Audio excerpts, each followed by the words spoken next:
Olá, a paz. Hoje nós iremos meditar no tema o desespero humano e a tranquilidade divina. Tema este que está fundamentado no Evangelho segundo escreveu João, no capítulo número 20, os versículos 13 e 14, que nós iremos ler na versão em linguagem de hoje, que diz assim: Os anjos perguntaram: Mulher, por que você está chorando? Ela respondeu: Levaram embora o meu senhor. Eu não sei onde o puseram.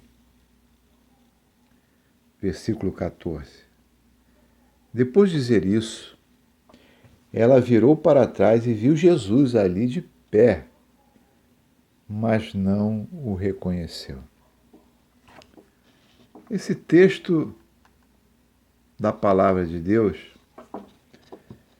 ele revela algo muito impressionante e muito interessante para nós estudarmos hoje. Nós vamos tentar responder aqui algumas questões para que possamos entender o que o desespero humano e a tranquilidade divina podem proporcionar às nossas vidas. E uma questão primeira que se levanta é o que aconteceu com Maria Madalena, né?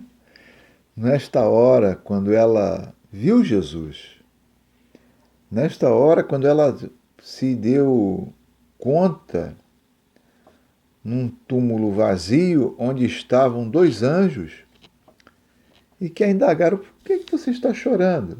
O que você está fazendo aqui? Que situação é essa? Nós vamos ver o estado emocional. Qual era o estado emocional de Maria Madalena? E quais eram as consequências de tudo isso na vida dessa serva de Deus e, consequentemente, nas nossas vidas também, caso nós venhamos a experimentar o mesmo desespero que Maria Madalena, serva do Senhor, viveu. Antes, porém, nós precisamos entender e nós precisamos saber quem era Maria Madalena ou Maria de Magdala, já que Madalena não era um prenome ou sobrenome, mas sim uma indicação da cidade da onde ela viria, como no caso do discípulo chamado Judas, Judas Iscariotes, ou seja, Judas oriundo de uma aldeia chamada Cariote, né? Iscariote, né? O homem de Cariote. Muito bem. Maria Madalena, assim como outras Marias que seguiam Jesus, porque o nome Maria, lá na Palestina, lá em Israel, era um nome muito comum, né? Nome feminino muito comum. Na verdade, o nome Maria é o nome Miriam. E Maria de Magdala, ou Maria Madalena, ela era uma das 4 Marias que estavam ali perto da cruz do Senhor, quando ele estava morrendo em nosso favor. Ela foi uma das poucas pessoas, além de sua mãe, além de sua tia, Maria Salomé, e além de Maria, esposa de Cleópas. Nós vamos ver essa indicação no Evangelho segundo São João, capítulo 19, versículo 25, onde o texto nos diz que perto da cruz de Jesus estavam sua mãe, Maria de Nazaré, a irmã dela, ou seja, a tia de Jesus, Maria chamada Salomé, e a Maria, esposa de Cleopas, além de também Maria Madalena. Nós podemos encontrar essa referência, como eu disse, em João 19, 25. Naquele momento, praticamente todos os discípulos, à exceção de João, conforme ele mesmo escreve aqui no seu Evangelho, no capítulo 19, à exceção de João, todos os discípulos desapareceram. Não estavam presentes na hora de maior aflição do Senhor Jesus. Quando ele naquela cruz tosca, cruz pesada, cruz repleta dos nossos pecados, o Senhor Jesus ali em agonia só pôde contar com a presença dessas 4 mulheres e deste homem chamado João. Neste capítulo aqui de João 19, nós podemos ver nos versículos 26 em diante que o Senhor Jesus, ainda que na cruz, sofrendo muito, ele vê sua mãezinha ao lado do discípulo amado, do discípulo que lhe era muito querido, e ele, preocupado com a sua mãe, ele fala para João: João, eis aí tua mãe, né? Como que dando ao seu discípulo a missão, e assim o foi, de cuidar da sua mãezinha, quando ele não mais estivesse aqui na terra, mas sim em sendo assunto aos céus, em assumindo o seu momento de vida celestial. O Senhor Jesus deixa a incumbência para João de cuidar da sua mãe. E isso, a história registra que Maria acompanhou de fato João, foi junto com João para Éfeso, e ali viveu com esse discípulo, né, como sendo de fato uma mãezinha, até o final da sua vida. Até na cidade de Éfeso, se você foi lá hoje na Turquia, naquela área conhecida na Bíblia como Ásia Menor, né, a Turquia asiática, existe a casa de Maria, né, onde ela viveu os seus últimos anos de vida, existe lá todo um histórico deste momento. Mas o nosso assunto aqui é de outra Maria, Maria Madalena, e nós precisamos voltar a ela, né? Como eu disse, Maria Madalena, ela era uma das 4 Marias que estavam perto da cruz de Jesus quando ele estava sofrendo. Mas há muita ficção em torno de Maria Madalena, né?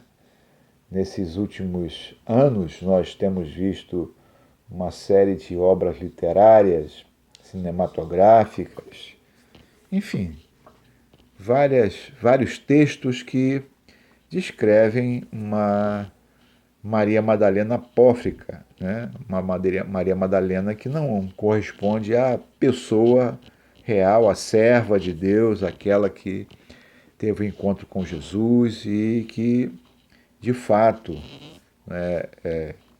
estava servindo o Senhor durante a sua vida aqui na terra.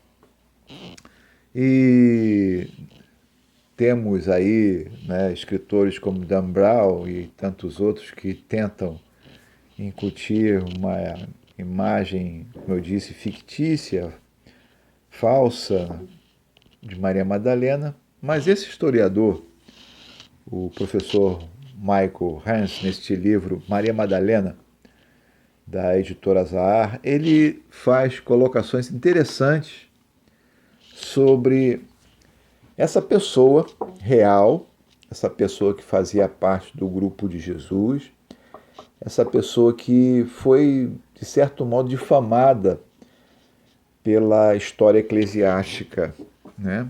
Lá na página 7 desse livro, o escritor Michael Hagg, ele diz o seguinte, que em 1969, durante o papado de Paulo VI, o Vaticano fez algumas alterações discretas na missa em latim.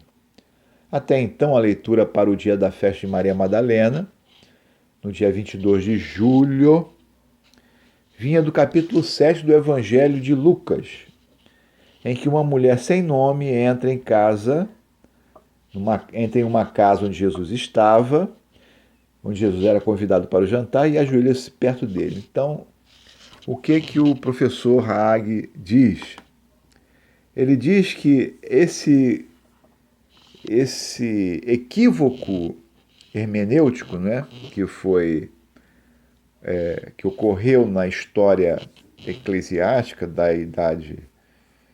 na Idade Média, né, quando o Papa Gregório Magno ele fez uma interpretação equivocada do texto bíblico de Lucas, capítulo 7, e se você tiver sua Bíblia aberta aí, você pode acompanhar comigo. O capítulo 7, versículo 36 até o versículo de número 50. Nesse capítulo 7 de Lucas, uma mulher, qualificada aqui como pecadora, né? Ela vai e unge os pés de Jesus, né? Enfim, ela perfuma o Senhor Jesus, o ambiente, enquanto que, quando Jesus chega nesta casa, nenhuma das etiquetas sociais que deveriam ocorrer foram respeitadas pelo Cicerone, pelo dono da casa, que era Simão, o fariseu, que havia convidado Jesus para estar na sua casa para jantar. E ele não segue a hospitalidade oriental, judaica, palestina, né, israelita. Ele não segue. Simão não segue. Pelo contrário, ele simplesmente convida Jesus, talvez ali até para, como ocorreu, para julgá-lo, julgar o mestre. E em meio àquele jantar aparece essa figura dessa mulher no capítulo 7, que com muita humildade ela vai até ali, unge os pés de Jesus, chora. Enfim, tem uma postura muito bonita, né, de respeito, de acolhimento ao Senhor Jesus. E o Papa Gregório Magno, ao ler essa passagem, ele confundiu essa senhora, né, essa mulher de Lucas 7, porque essa classificação de pecadora, né, se fosse um pecador, o termo no grego era hamartolos, né, o que erra o alvo, né? Então, essa mulher que cometia hamartia, cometia pecado, que errava o alvo, na visão daquela comunidade, daquela sociedade, da sociedade judaica da época, a visão era que uma mulher considerada pecadora, um ser humano considerado pecador, era que vivia, né, e que mantinha uma postura voltada moralmente para a prostituição. Então era visto com bastante rejeição, e uma das críticas de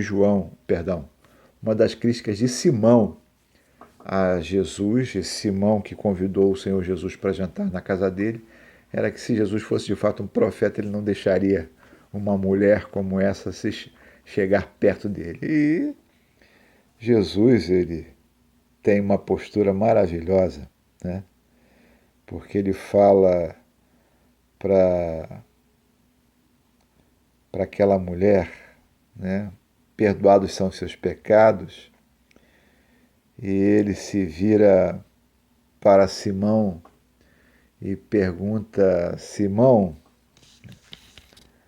2 homens tinham uma dívida com um homem que costumava emprestar dinheiro, e começa a falar que um deles devia 500 moedas de prata e o outro 50, mas nenhum dos dois podia pagar ao homem que havia emprestado. Então ele perdoou a dívida de cada um. E a pergunta de Jesus para Simão foi: Simão, quem há de estimar mais, amar mais, gostar mais desse homem que perdoou a dívida? E ele, sabiamente, Simão, o fariseu, ele fala para Jesus: Senhor, aquele que a sua dívida, que tinha maior dívida, que essa dívida foi perdoada. Jesus falou para ele: verdade, você está certo. E ele se vira para a mulher: olha, essa mulher aqui, ela, quando eu entrei, você não me oferecia água para lavar os pés, ela lavou os meus pés com as suas lágrimas. E Jesus começa a falar: então, de quem muito é perdoado os pecados, muito ama, né? Ou seja, aquela mulher tinha mais consciência de pecado do que o próprio Simão, que se considerava um justo. E o Papa Gregório Magno, ao ler essa passagem, porque essa passagem está vinculada logo ao capítulo 8, e o capítulo 8 fala de uma mulher chamada Maria Madalena, que tinha sido liberta por Jesus de uma possessão maligna. O texto bíblico diz aqui em Lucas 8, versículo 2, que muitas mulheres que haviam sido livradas de espíritos maus e curadas de forças de doenças, entre elas estava Maria chamada Madalena, de quem Jesus expulsou 7 demônios, servia Jesus com as suas riquezas, com os seus bens, né? Elas não poderiam ajudá-lo, como os seus discípulos o faziam, mas ajudavam com as suas riquezas, né? Com seus bens, comprando víveres, auxiliando o Senhor Jesus e seus discípulos na tarefa de proclamar as boas novas do Reino de Deus. Então, o professor Hag, no seu livro, ele fala aqui na página 7, que a história de Lucas 7, em 1969, foi substituída pela história que nós lemos no início da nossa reflexão de hoje, em João 20, onde João fala de uma mulher identificada como Maria Madalena e não exige atenção por causa dos seus pecados, mas porque ela foi a primeira pessoa a ver Jesus ressuscitado. Então, discretamente, né, como o professor Hag demonstra no livro, sem fazer, como ele diz na página 7 e 8 desse livro, tão interessante, que se você tiver a oportunidade de adquirir e comprar para ler, vale a pena. Volto a dizer, o professor Michael Hag, da editora Zahar, o livro é Maria Madalena. Ele fala lá no livro que, sem fazer um inequívoco pedido público de desculpas, o Vaticano, na verdade, dizendo que tinha sido confundido que tinha se confundido, né, a Igreja Católica se confundiu durante 1400 anos, desde 591, quando Gregório Magno declarou em sua homilia que Maria Madalena era uma prostituta. Ela não era prostituta. Maria Madalena nunca foi prostituta, a Bíblia não afirma isso. Maria Madalena, ela teve um problema de ordem espiritual, que ela teve uma possessão maligna. Nós não sabemos a razão pela qual houve essa possessão maligna. E o texto bíblico aqui de Lucas 8, versículo 2, ele fala que eram 7 demônios que Jesus expulsou, graças a Deus, da vida de Maria Madalena, e ela passou a servir Jesus. Então, ela não era essa pessoa que o Papa Gregório, a partir da sua homilia, em 591, vejam, 1400 anos se passaram até 1969, durante o papado de do Papa Paulo VI, né? O papado de Paulo VI, que foi o papado que houve o Concílio Vaticano II, houve muitas mudanças na igreja, né? Mudanças interessantes na Igreja Católica, que levou o catolicismo a esse viés do cristianismo a ter um reencontro com muitas coisas da Bíblia, né? Graças a Deus. Então, no livro, o professor Haag, na página 17, ele fala que Maria Madalena fazia parte do grupo dos discípulos de Jesus e ajudava o Senhor Jesus, fornecendo os meios necessários para que eles, né, Jesus e seus discípulos, pudessem proclamar o Evangelho na Galileia e fazer a obra de Deus em todo Israel. durante o ministério terreno de Jesus. Então, nós podemos entender que Maria Madalena, primeiro, era uma mulher de posses, uma mulher que tinha dinheiro, uma mulher que era como Joana, né, como ou Susana e outras mulheres que acompanhavam Jesus, como está escrito aqui em Lucas 8, versículos 2 e 3, eram mulheres que, após aceitarem Jesus como Senhor e Salvador, buscaram servi-lo através da manutenção do seu ministério. Então, primeira coisa, Maria Madalena era uma mulher de posses, uma mulher, digamos, rica, que tinha o dinheiro necessário para poder repartir com Jesus e seus discípulos, a fim de que eles pudessem proclamar o Evangelho, proclamar a palavra de Deus. Segundo, Maria Madalena, como eu já falei, ela era uma pessoa, uma mulher, cuja origem estava marcada no seu nome por ter nascido, né, por ter sido alguém oriunda da cidade de Magdala, que hoje é a cidade de Migdal, né? O Migdal, que significa torre, esse nome, próximo a Cafarnaum, próximo ao Mar da Galileia, ali no norte de Israel. E, como eu disse, em terceiro lugar, ela foi uma das poucas pessoas, das pouquíssimas pessoas que seguiram Jesus, que permaneceram com Jesus na hora mais difícil da sua vida, que foi a sua morte na cruz, a hora que todo mundo o abandonou, né? Essa é a sua mãezinha, seu discípulo João, a sua tia Salomé e a Maria de Cleopas, que, segundo alguns historiadores, né, é interessante também ver essa história que Lucas narra de uma forma muito interessante no seu Evangelho, no capítulo 24, os versículos de 13 em diante, né? Porque aqui, no capítulo 24, que fala da história dos discípulos de Emaús, o evangelista Lucas, o doutor Lucas, o médico Lucas, ele identifica como sendo um daqueles discípulos que caminhavam lentamente, de Jerusalém para Emaús após a morte de Jesus.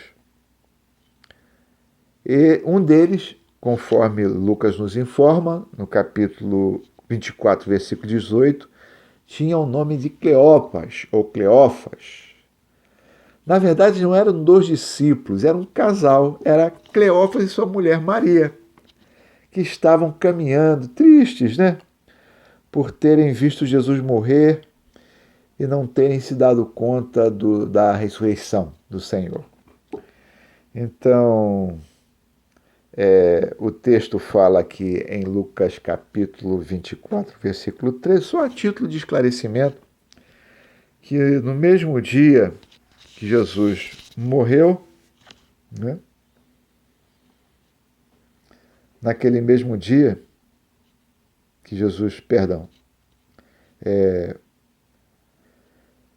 após a morte de Jesus, passaram-se 2 dias após a sua ressurreição, ou seja, se Jesus ressuscitou no domingo, na terça-feira, depois da ressurreição de Jesus, esses 2 discípulos, seguidores de Jesus, que na verdade não são 2 discípulos, é um casal de seguidores, né? Cleopas e a sua esposa, estavam voltando para a sua aldeia, a aldeia de Emaús, que era uma aldeia próxima de Jerusalém. E o texto bíblico diz, no versículo 13 de Lucas capítulo 24, que naquele mesmo dia, depois da ressurreição, ou seja, depois do domingo, dois seguidores de Jesus estavam indo para um povoado chamado Emaús, que ficava a mais ou menos 10 quilômetros, perto, muito perto de Jerusalém. Eles estavam ali tristonhos, né, cabisbaixos, abatidos. Posso dizer, tal qual nós vamos ver daqui a pouquinho, como Maria Madalena, desesperados, entristecidos. Mesmo já tendo tido a notícia que Jesus ressuscitou, né? Nos versículos de número 1 a 12 do capítulo 24 de Lucas, nós temos a narrativa que Lucas faz da ressurreição de Jesus. Mas esses dois discípulos, que na verdade eram um casal, Cleopas e a sua esposa Maria, sua mulher, Maria de Cleopas, estavam indo lentamente, desanimados, deprimidos, depressivos para Emaús. E a história, eu creio que vocês já sabem, que Jesus começa a conversar com eles. Mas esse não é o nosso foco. Nosso foco é o desespero humano, não só o desespero desse casal de Emaús, mas o desespero de Maria Madalena, para que nós possamos entender um pouco mais e falar a respeito de como ela foi tirada desse estado de letargia, né? de extremo abatimento que ela estava, ela, Maria Madalena. Então vamos lá. Então, Maria Madalena e as outras Marias, a Maria mãe de Jesus, Maria chamada Salomé, tia de Jesus, irmã de Maria de Nazaré, a mãe do Senhor, Maria, esposa de Cleopas, essa que é aqui, que está andando com seu marido em Lucas 24, e Maria Madalena estavam perto da cruz. Então, Maria Madalena, como eu disse, era uma das poucas pessoas que acompanhou Jesus na sua dor, na sua dificuldade, na sua morte terrível na cruz. Foram cerca de 6 horas, meus irmãos, de agonia. Alguns informam, conforme Marcos, Evangelho de Marcos, capítulo 15, versículos 25 a 34, que foram cerca de 6 horas, de 9 horas da manhã até as 3 da tarde, esse período de agonia de Jesus naquele sol escaldante da Palestina, pendurado naquela cruz após ter, no dia anterior, durante a madrugada de quinta para sexta, sofrido ali muitos escárnios, ter tomado uma surra física que levou a ter febre. Quando Jesus fala tenho sede, é porque ele estava com uma febre muito alta. Sem dúvida, as suas feridas infeccionaram, né? Ainda mais num clima como aquele ali em Israel, calor demais no mês de março, abril, mês da Páscoa, né? Um período onde o sol é escaldante, né? E ele todo ferido, com certeza aquelas feridas infeccionaram. O Senhor Jesus levou ali cerca de 6 horas para morrer naquela cruz. E nessas 6 horas, nós podemos perceber, de acordo com as narrativas feitas por Mateus, Marcos e João, que Maria Madalena aparece em todas elas. Em Lucas, no capítulo 23, versículo 49, é que o evangelista, o Dr. Lucas, ele cita de forma genérica as pessoas que estavam próximas ali à cruz. Jesus não fala, não nomeia, não identifica. Mas o texto de Mateus 27, 55 e 56, Marcos 15, 40 e João 19, 25, eles identificam as pessoas que estavam próximas de Jesus lá na cruz, no Calvário, no Gólgota. E em todos eles, excetuando, como eu falei, de forma genérica, Lucas, que fala assim, todos eles, Mateus, Marcos e João, informam que Maria Madalena estava lá. Então, naquele momento, irmãos, Maria Madalena, as demais mulheres, a própria mãezinha de Jesus, né, Maria de Nazaré, Os discípulos também, que não estavam ali com medo. Estava todo mundo vivenciando um momento tétrico, um momento horroroso, um momento que todo mundo havia pensado que a esperança acabou. Todo mundo havia pensado que a missão de Jesus naufragou, que tudo deu errado, as coisas não deram certo, que, enfim, acabou. E duas pessoas que se apresentam nesse momento difícil também são os dois discípulos de Jesus que eram muito na deles, né? José de Arimateia e Nicodemos. Os dois, de acordo com João 19, 39 e 40, eles foram, por serem membros do Sinédrio, ou seja, senadores, né, em Israel, porque o Sinédrio tinha essa função, né, como se fosse uma casa legislativa, né, uma Câmara de Representantes do Povo, mas também era também uma espécie de um Supremo Tribunal, né? Então, Nicodemos e José de Arimateia eram autoridades em Israel e eles foram até Pôncio Pilatos e pediram para Pôncio Pilatos para tirarem o corpo de Jesus da cruz e sepultá-lo de maneira digna, não jogar como eles faziam os romanos após retirarem os corpos dos presos condenados à pena de crucificação, jogarem numa cova comum. Não, José de Arimateia, até para cumprir a palavra que está escrita lá em Isaías 53, que Jesus seria enterrado com os ricos, José de Arimateia cedeu a sua sepultura, uma sepultura nunca usada, e era bem próximo ao Calvário, ao Gólgota. Naquela época não existia cemitério público, existiam alguns lugares onde se jogavam os corpos, né? E valas comuns, e as pessoas que tinham mais recursos tinham a sua própria sepultura num jardim, num lugar apropriado para que os restos mortais fossem colocados ali. E José de Arimateia, junto com Nicodemos, apressadamente prepararam o corpo de Jesus para o sepultamento.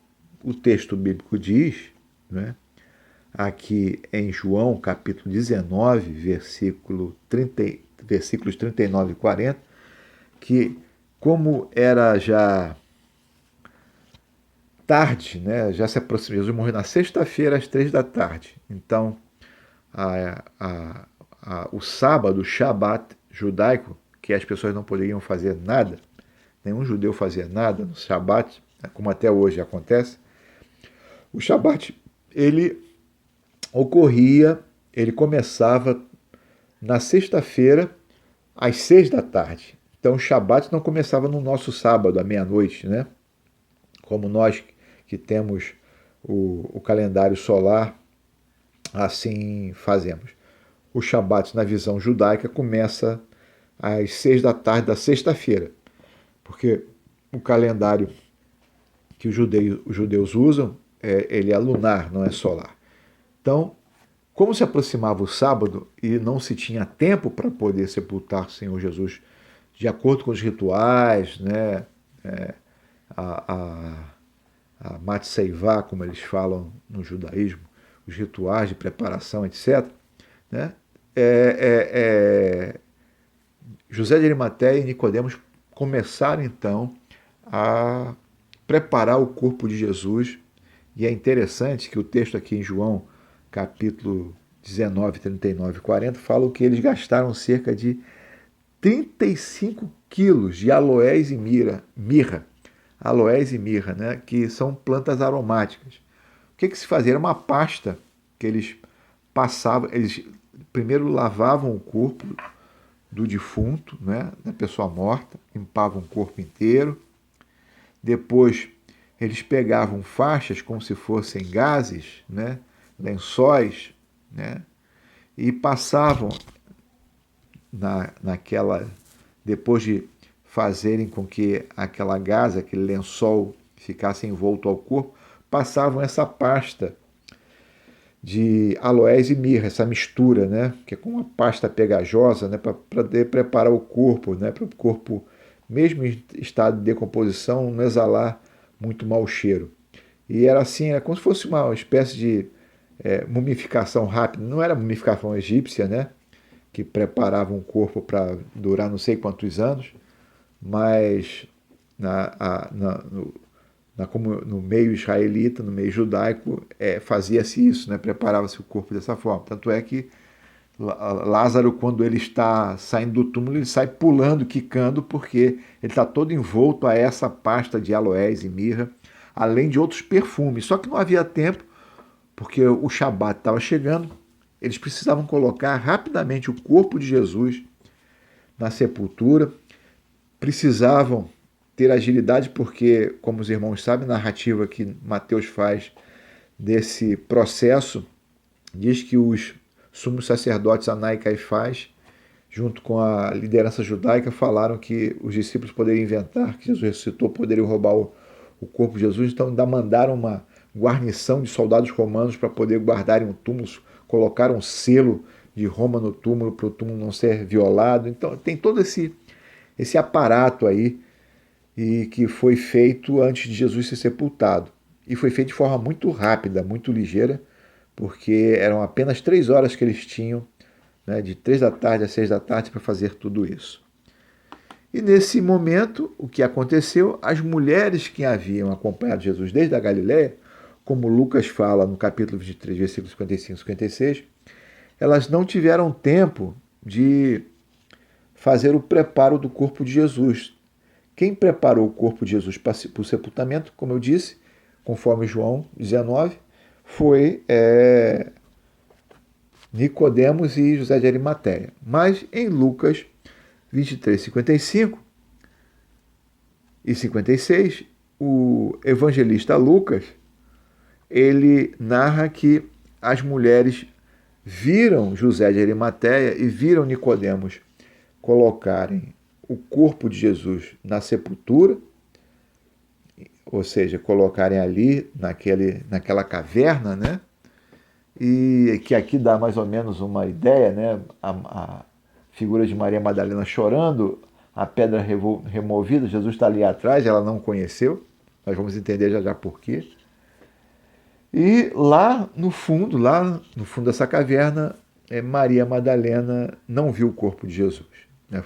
Porque foi lá que Jesus foi colocado por José de Arimateia e Nicodemos. Pois bem, nós precisamos entender que todo mundo no grupo de Jesus, todo mundo, sem exceção, experimentaram um profundo estresse. Estava todo mundo estressado. Pedro estava estressado, João estava estressado, Maria, mãezinha de Jesus, né? Maria de Nazaré, a querida irmã Maria, a serva de Deus, que foi usada pelo Espírito Santo para trazer Jesus ao mundo. Maria nem consegue sair de casa, de tão abatida que ela estava. Você não vê em nenhum dos evangelhos a narrativa de Maria aparecendo. Só vê um pouquinho já em Atos. Em Atos você vê Maria aparecendo novamente de forma muito discreta. Mas Maria estava abatida demais. Imagine uma mãe cuidar de um filho 33 anos e ver o seu filho morrer de uma forma tão trágica, né? Que dor para essa mãe. Então, o grupo de Jesus, as pessoas que o acompanhavam, estava todo mundo estressado. É preciso que nós saibamos disso. O estresse tomou conta daquelas pessoas. E aí nós precisamos entender o que é o estresse. O estresse é uma resposta física do nosso organismo a um estímulo. Quando estressado, o corpo pensa que está sob ataque e muda para o modo lutar e fugir, liberando uma mistura complexa de hormônios e substâncias químicas como adrenalina, cortisol, norepinefrina, para preparar o corpo para a ação física, de enfrentar o perigo ou fugir dele. E naquele momento, meus irmãos, o grupo de Jesus estava de fato enfrentando um perigo real. Por quê? Porque Jesus foi considerado um subversivo. Jesus foi considerado um terrorista. Jesus foi considerado um criminoso. E todo mundo que estava do lado do criminoso poderia sofrer as sanções que o criminoso também havia sofrido, no caso Jesus. Então estava todo mundo com medo, estava todo mundo abatido, estava todo mundo abalado, estava todo mundo extremamente estressado. E o estresse é comum, é um fenômeno de adaptação. Nós estamos vivendo nesse momento, nós seres humanos, nesse momento de pandemia, todos nós estamos estressados, quer queiramos, quer não. Todo dia é notícia ruim, todo dia é notícia de morte, todo dia é notícia pavorosa, né? A OMS e os seus profissionais que são extremamente bem preparados já falaram que o normal, como nós conhecíamos antes da pandemia, não existe mais, não vai existir mais. Ou seja, tudo isso gera estresse, gera pânico, gera medo. Esse é um fenômeno de adaptação. Nós precisamos nos adaptar. E Maria Madalena, assim como as demais pessoas que faziam parte do grupo de Jesus, estavam estressados. E o estresse tem características não somente emocionais, mas características cognitivas, da nossa cognição, do nosso modo de perceber o mundo, características emocionais, características físicas. Nós vamos ver, eu vou citar aqui para vocês os sinais do estresse. Primeiro, os cognitivos, né? Problemas de memória, esquecimento das atividades que precisam ser feitas, dificuldade de manter-se concentrado, agitação, inquietação e pensamentos acelerados, preocupação excessiva e constante, pessimismo, visão distorcida da realidade. A pessoa só vê o lado negativo das coisas. Nós vamos ver isso daqui a pouco. Maria Madalena estava assim com a sua cognição comprometida pelo estresse. A inquieta, vocês viram, a primeira pessoa que correu lá no túmulo, né, na madrugada de domingo, já quando o sábado havia acabado, né? O Shabat, quando deu 6 horas da tarde do sábado, já começava o primeiro dia da semana, acabou o Shabat. Então, na madrugada, de sábado para domingo, Maria Madalena foi lá, sozinha naquele túmulo, que era um perigo, né? Nós não sabemos aonde Maria Madalena estava hospedada em Jerusalém, mas sair de madrugada uma mulher sozinha, naquela situação, ali, né? Hoje, uma mulher, né? Nós tivemos aí, infelizmente, os feminicídios, essa coisa horrorosa de violência contra a mulher. Se a mulher sofria violência na época, se a mulher sofre violência na nossa, imagina na época de Jesus, que não havia direito, não havia garantias cidadãs para a mulher em Israel, né, naquele mundo, né, era mais complicado. Então, essas características cognitivas do estresse nós vemos em Maria Madalena, a inquietação, né, a visão excessiva, a visão focada só em coisas angustiantes. Físicas. Sinais físicos do estresse. Dor de cabeça constante, dores musculares, tensão nos ombros, alteração do sistema gastrointestinal, da diarreia, prisão de ventre, mal-estar no abdômen, azia, queimação no estômago, náuseas, tonturas, dores no peito, batimento cardíaco acelerado, queda da imunidade.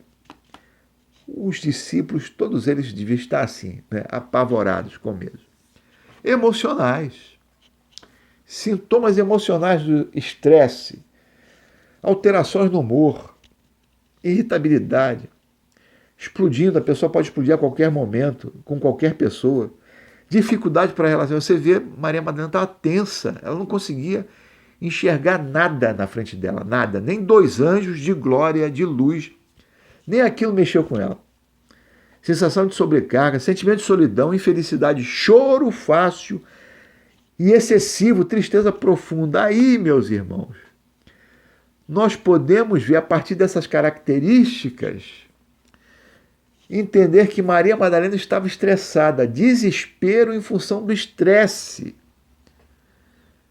Ela está desesperada, humor alterado, fisicamente pressionada, sentimentos abalados, perspectivas frustradas, nem vendo anjos, nem vendo anjos.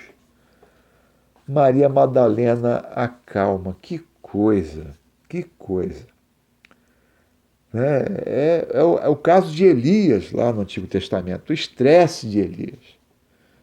O estresse gera isso, gera uma visão catastrófica da vida, só vê coisa ruim, só vê problema, só vê dificuldade.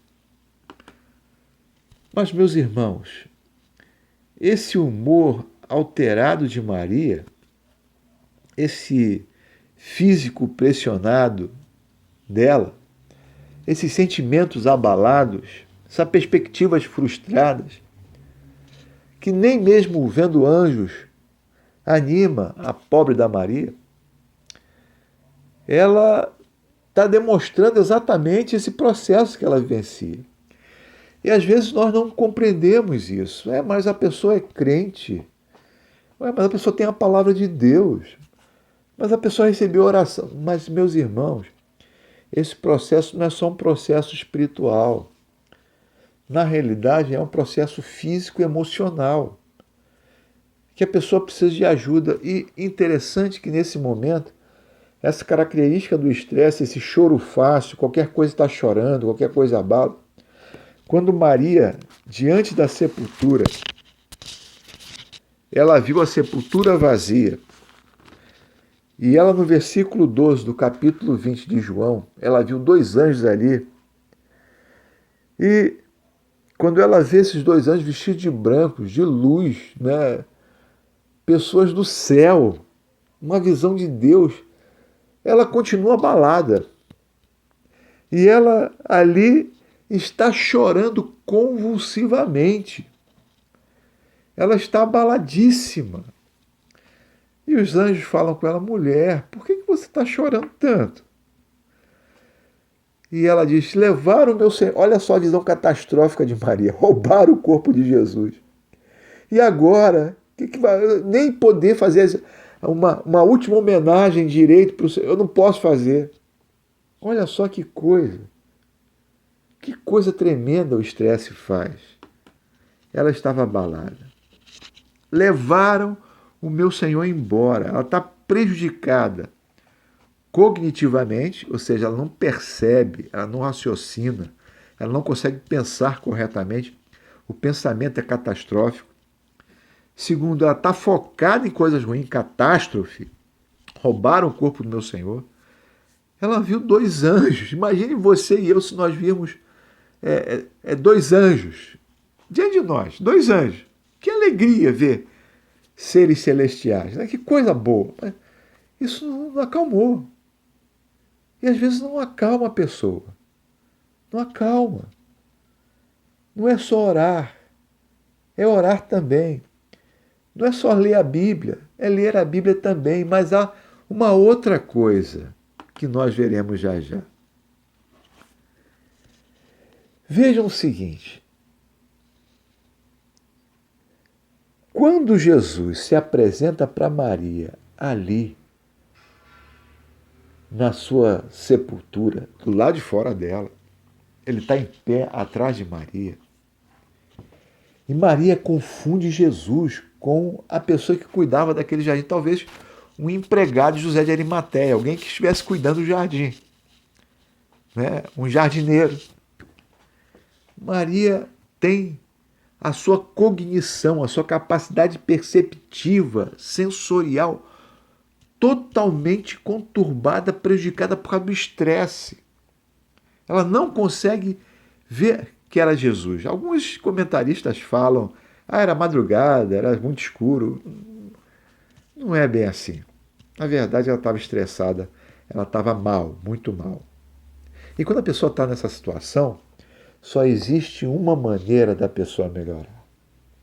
Olha que coisa interessante. Permita-me falar para você agora que a cura do estado de estresse se inicia com afetividade positiva. O que é isso? Os estudiosos da área de saúde mental, como a doutora psicóloga Silva Ambroses Pinheiro Machado, ela fala da canção de ninar como um instrumento poderoso para adormecer não somente as crianças, mas também para tratar dos sentimentos daqueles que cantam a canção de ninar. O que é a canção de ninar, irmãos? A canção de ninar é uma demonstração de acolhimento. Quando o bebê é estressado por N situações, às vezes uma cólicazinha que não passa, uma dorzinha, né, que a mamãe já deu ali sua erva doce na chuquinha, já deu a sua mamadeirinha, enfim, o bebê tá estressado, o bebê tá mal, o bebê tá chorando, o bebê tá nervoso, ele não se acalma. Aí a mãezinha ou o paizinho pega aquele bebê no colo, aí começa a cantar Nana Neném do meu coração, e aquele bebezinho sente o aconchego do colo do pai, a forma cândida da mãe segurá-lo, o calor dessas figuras tão importantes na vida de uma criança. E o ser humano, apesar de adulto, também conserva uma criança dentro de si. Uma criança que quer acalanto, que quer acolhimento, que quer segurança. Maria Madalena estava assim, insegura. Perdeu sua referência maior, o Senhor Jesus, seu Salvador, seu Senhor. Ela perdeu isso. Mas naquele momento há uma canção de ninar de uma só palavra. Uma canção de ninar monossilábica. Uma canção de ninar cantada pelo Senhor do Universo, pelo Emanuel, pelo Deus conosco, pelo Senhor da vida. Maria, ao olhar para Jesus, ela não consegue vê-lo. Mas quando o Senhor pronuncia o nome de Maria, Maria, e ela se acalma profundamente, ela diz, Rabone, és tu. Aquela voz de Jesus faz a diferença na vida de Maria. É a canção de ninar na vida de Maria. Porque na hora do estresse, na hora do desespero, nós não somos visuais, nós somos auditivos. Nós precisamos ouvir a voz de Deus. Como Elias ouviu a voz de Deus. Elias viu, né, o fogo, viu o vento, ouviu, né, viu Deus naquele terremoto, aquelas coisas horripilantes ali, mas foi quando Deus falou com uma voz suave, meiga, doce, que Elias começou a baixar a bola, começou a entender e começou a sentir segurança. Jesus, quando fala para Maria Madalena, Maria, e ela em hebraico fala Rabone, mestre, que bom, o Senhor realmente ressuscitou. Naquele momento, Jesus faz uma canção de ninar para Maria. Naquele momento, Jesus começa a curar o estresse de Maria, o seu desespero, com a sua voz tranquila, a tranquilidade divina, alcançando o desespero humano. Se hoje nós nos encontramos em desespero, meus irmãos, estressados, inquietos, com a cabeça atordoada, nosso Deus, com a voz meiga e suave, nos transmite paz e segurança. Ele nos faz como a nossa mãezinha, quando éramos criança. Ele faz com que nós possamos sentir a alegria de ter na sua pessoa a calma necessária para vencer, para fazer o mar sossegar, para que o nosso desespero pare, para que a nossa alma encontre lenitivo, para que nós possamos alcançar paz e alegria. Maria ouviu uma canção de ninar de uma nota só, de uma palavra só, Maria. Maria, Maria, eu estou aqui, Maria. Maria, você não está sozinha. Você, Marco, você não está sozinho. Walter, você não está sozinho. Joseir, você não está sozinho. Marcelo, né? Dalberto, irmã Noemi, né? Irmão Uziel, né?